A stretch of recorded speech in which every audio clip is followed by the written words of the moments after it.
আলাইকুম। আজ একটু ঢাকায় প্রচুর শীত পড়েছে, তাই ইচ্ছে করছে আমরা একটু ভুনা খিচুড়ি খাওয়ার জন্য। তাই চট জলদি বসিয়ে ফেললাম খিচুড়ি, যেহেতু মনে চেয়েছে। আর দেরি কিসের, দেরি করা চলবে না, যেহেতু মনের ব্যাপার স্যাপার। গাজর ফুলকপি দিয়ে একটু খিচুড়ি রান্না করে ফেললাম। বসিয়ে দিলাম জলপাইয়ের আচার। একটু কষ্ট হচ্ছে দুই হাতে সব রেডি করতে।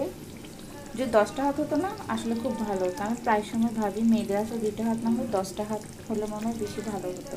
একটা জলটা একটু কালচে দেখা যাচ্ছে, আসলে এটা একটু লেগে গেছে। সাথে সাথে পাতিলটা চেঞ্জ করে দিয়েছি। আর এই পাশে আছে দেখি তো বেগুন ভাজা। খিচুড়ির সাথে যদি বেগুন না হয় তাহলে কি চলে।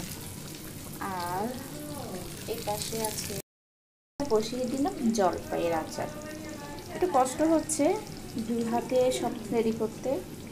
যদি 10টা হাত হতো না আসলে খুব ভালো হতো। আমি প্রায় সময় ভাবি মেয়েদের আসলে 2টা হাত না হলে 10টা হাত হলে মনে হয় বেশি ভালো হতো। একটা জলটা একটু কালচে দেখা যাচ্ছে, আসলে এটা একটু লেগে গেছে। সাথে সাথে পাতিলটা চেঞ্জ করে দিয়েছি। আর এই পাশে আছে দেখি তো বেগুন ভাজা। খিচুড়ির সাথে যদি বেগুন না হয় তাহলে কি চলে। আর এই পাশে আছে খিচুড়ির সাথে জমে যাবে দেশি মুরগির লাল লাল ঝোল রান্না করেছি। একটু উপরে ধনেপাতা ছিটিয়ে দিয়েছি, যেহেতু এখন ধনেপাতার সিজন। আর আমি খুব ধনেপাতা লাভার, সব কিছুতে আমার ধনেপাতা দিতে ভালো লাগে। আমার উনি একদম পছন্দ করে না, তারপরেও দিয়েছি। খিচুড়ি খেলে হবে, একটু মিষ্টি মুখ করতে হবে না, সেই জন্য পাশে আছে একটু লাড্ডু। আগে একদম মিষ্টি পছন্দ করতাম না, ইদানিং কেন খুব বেশি মিষ্টি খেতে ইচ্ছা করে। আর পাশে আছে দই।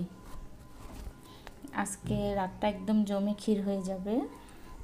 আজ এই পর্যন্ত, আল্লাহ হাফেজ। ও হ্যাঁ, আজ আপনারা কে কী রান্না করেছেন অবশ্যই কমেন্টস করে জানাবেন।